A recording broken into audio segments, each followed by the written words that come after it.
you have to be a good steward of the season that you're in. Yeah. Oh my gosh. Yes. Because if you're not, because I'm the same way where I'm like, oh, God called me to this. Cool. But to get to that, there are some other steps that you have to go through to be able to get to that place. Yeah. Like for example, to do a podcast or to learn how to do social media, I had to learn how does a camera work? How does audio work? How does lighting affect stuff? I'm not saying this was fantastic lighting, but how does lighting work? How does audio work? What microphone should I get? Should I be spending $100 or $300 on a microphone? No, actually, I can probably just use my phone. But how to get to making a video or wanting to like make something, there are processes that you have to do and skills you have to acquire to be able to do that thing. Yeah. It's the same thing with life. And there's a lot of people that will, myself included, that will be like, well, I'm not in my right thing that I'm supposed to be doing. Well, it's like, well, that's okay. Guess what? So, same as yours of like, I feel called to full-time ministry in more of a, I work at a church. That's a whole nother conversation, but like, yeah. I get the opportunity. Your life is ministry. Yeah. As a Christian, your life is ministry. Yeah. But I have the opportunity to work at a church.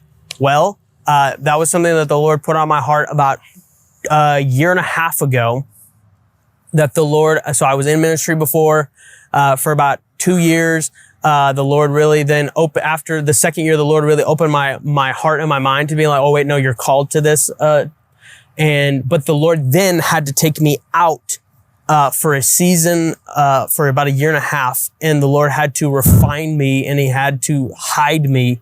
And he had to work some things out of my heart and out of my mind, and had to just continue to expand my vision. But during that time, I was doing landscaping. I was driving around in the blazing heat of Texas, changing sprinkler heads, sweating. I was outside doing things that I did not want to do, things that I did not feel like I was very good at. But in that season, what it allowed me to do for a year and a half, it allowed me to learn. I can't tell you how many podcasts I consumed. I can't tell you how many books that I listened to. I can't tell you how much time I had to think. And honestly, the Lord he got to just reveal stuff to me while I was driving my car down Woodlands Parkway, about myself, about people, about teaching me different things. There were so many things that had I not had that season of honestly wilderness, that I would not be where I am today. But also in that season of wilderness, you have to be faithful to then the season that you're coming up to. You can't just be, oh, my season right now, it sucks, or I'm not where I'm supposed to be. Actually, you are. Yeah. Wherever you are at right now, I would tell this to my younger self and to anyone else who's listening, wherever you are now, it's for a reason. Yeah. It could be, I can tell you this, another thing I'd tell my younger self, I've learned more of what not to do than to do in a lot of different aspects of my life, either by my own mistake or learning from other people's mistakes. And so. Mostly my own. Yeah. Mostly my own and watching others, but you have to be okay with the season that you're in. Also, I saw this, what I want to say is I saw this quote. I have no idea where it's from, but it is, I just remember reading it and it's just always stuck with me. And it said, God is too sovereign for you to be somewhere that he doesn't want you to be.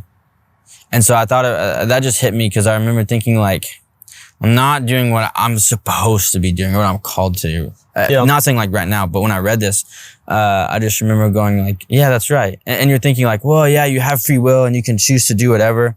I really do believe though that when you day in and day out are intentionally with everything in you, as you should be, pursuing Jesus, yielding to him and seeking his will, just being loved by him and loving him, being in a relationship with the Lord, he will direct your steps. It's a promise.